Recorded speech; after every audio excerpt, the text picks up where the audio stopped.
When you receive your order, it comes in a box with all the necessary components for installing your blanket, except for the rebar weights that should be purchased prior to installation from a local building supply or masonry store. Your blanket comes folded and pleated for easy assembly and installation. Your package includes written instructions and an installation DVD, a caution buoy, rubber end caps for the ends of the rebar. Lastly, 2 sets of rope. One marked in red is the shoreline rope, and the other marked in white is for the caution buoy. Once you have identified all the components, it's time to assemble the blanket. First, find a shady area on a calm day. Remove the blanket from the box and unfold it. All the rib weight tubes are held together with small clamps. Identify the end of the blanket that has the cable ties. That's the end where you will start the rebar installation. Second, take the rebar that you purchased and lay it next to the end of the blanket where it will be installed. 3/8-inch rebar cut to 10 foot long is recommended. The only tool needed is a wire cutter or a scissor. Next, open the bag of rubber end caps and begin to feed them onto the end of the rebar. The rubber end caps supplied are for covering 3/8-inch rebar. If you decide to use a different size, like 1/2 inch, then you will need to wrap the ends of the rebar with some type of electrical tape.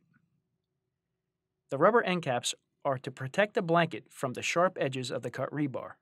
Without the end caps, the rebar can puncture through the blanket. You must do both ends of the rebar.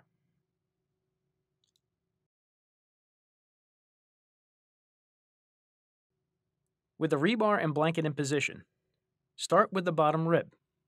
Find the rib entry point, which is protected by a strong mesh, and insert the rebar. Hold the rib material in left hand and slide the rebar with the right all the way. Once all the way in, use the cable tie to close the end of the rib. Then cut the excess tie material. Do this for all the ribs. Sometimes, when sliding the rebar through the rib, it can get caught on the material, so be careful. As you can see, the method used to slide the rebar works quite well.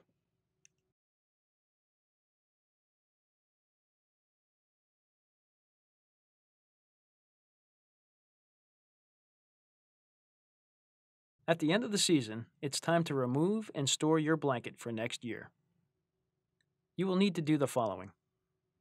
On a calm day in the morning or in the evening, remove the blanket from the water.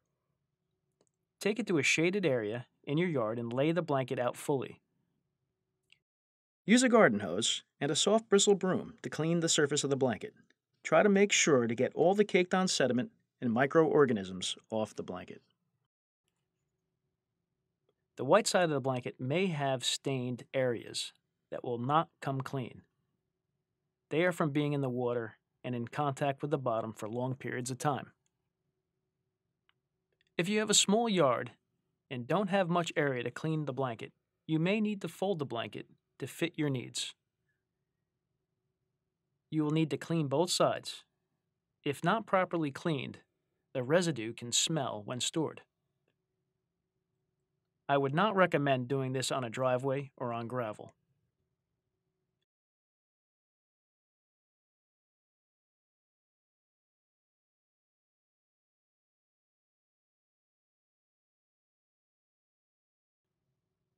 Now, once the blanket is clean and dry, replete it and then roll it up for storage. The best place to store the blanket is in the rafters of a garage or shed. Never store on the ground outside or in an area where there is direct sunlight.